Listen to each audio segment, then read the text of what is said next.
So here's the guide to teach you how to determine the percent residue out on the field. All you'll need is a tape measure and your data sheet. And so what you do, you go out into a field, find your representative area, and you use your tape measure. You can use 30, 40, or 50 feet. You lay it out on a 45-degree angle to crops. And so if your rows are running east and west, you want to put that at a 45-degree angle. Same if they're running north and south. Keep it at a 45.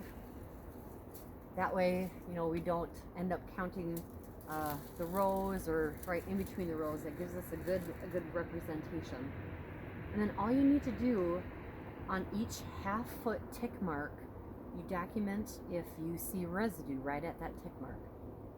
So, for instance, at 2 feet, I do not have residue, so I wouldn't check that. At 1.5 feet, I have residue, so I check yes.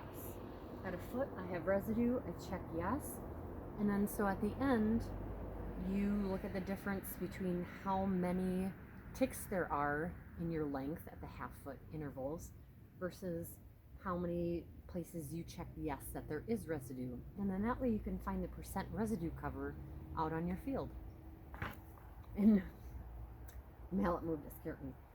And the importance of having residue out in the field, when we have rain, when raindrops fall down, they can hit the ground at up to 20 miles an hour. And so that's like all these raindrops are just punching the soil right in the face over and over again. But when we have a mat of residue, that takes away a lot of that force to the soil. So the raindrops will hit the residue and keep the soil protected under that. When the raindrops hit the soil, it actually breaks them into smaller and smaller pieces. And as we continue to break the soil into smaller and smaller pieces, they can travel more easily with wind and water erosion. And they can also find pores, cracks, and openings in the soil surface, go in there, fill them up, and seal the soil surface off. So we really want to have this residue out on our fields to protect the soil from the wind and water. When the wind comes, if we have bare exposed soil, what it does is it moves the soil. Are really large particles, we call it creep, they'll just kind of like get shoved slowly across the soil surface. Our medium-sized particles will kind of bounce. And when any of the soil particles come into contact and hit another soil particle, it can cause them to break apart into even smaller pieces. And so as these soil particles are moving, they're breaking down into smaller and smaller pieces, again making them more susceptible to moving, and then finding those soil surface openings, filling them in, and sealing up the soil surface. And then with our smallest soil particles, what happens is they get brought up high into our atmosphere into suspension. And that's where sometimes you'll see where the sky looks kind of brownish, or the other winter when we had the snow that was kind of an orangish brown. That was soil from Texas that came through in a snowstorm and was deposited in Minnesota. And soils from Minnesota have been found in New York. And what happens, our topsoil, that's where all the organic matter is, that's where all of our nutrients are. And so when we're losing that to wind and water, we're essentially losing our organic matter and our nutrient base. So we want to protect that. In the winter, a lot of times you'll see dirty snow. We call that snert.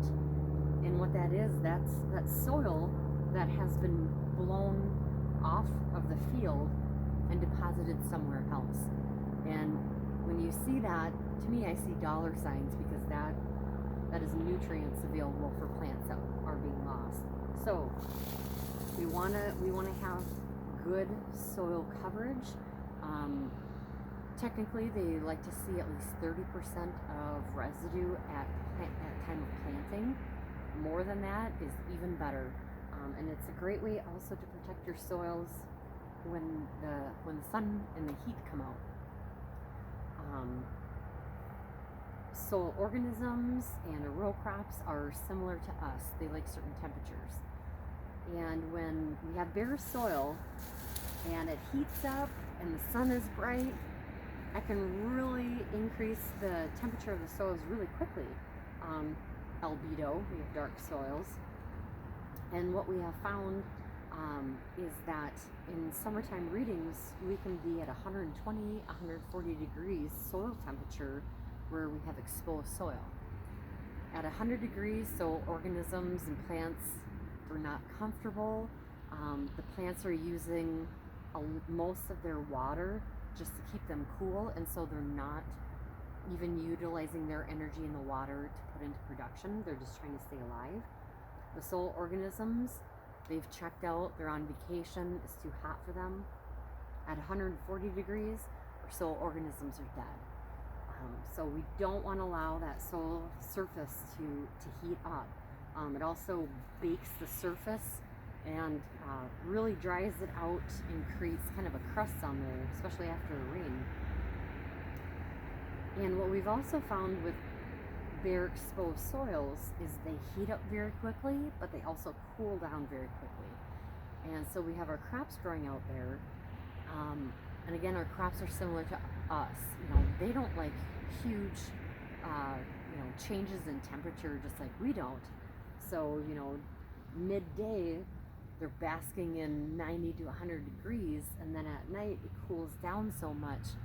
It's very stressful on the plant to have that temperature range swing so much. And when we have surface or when we have coverage on the soil surface, whether it's dead residue or living covers, that insulates it from those extreme temperature swings.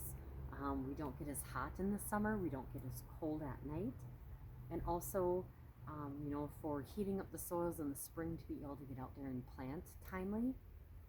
What we have found, if we have cover crops growing in the spring, like cereal rye, that actually warms up the soil from 1 to 5 degrees higher than a freshly tilled bare soil. And so, in Minnesota it's cold, and a lot of times we work our soil so that they're black so that they can warm up quickly. But we have found using actively growing cover crops in the spring can do a better job at warming up our soils. So that is how you check the percent residue cover out in your field.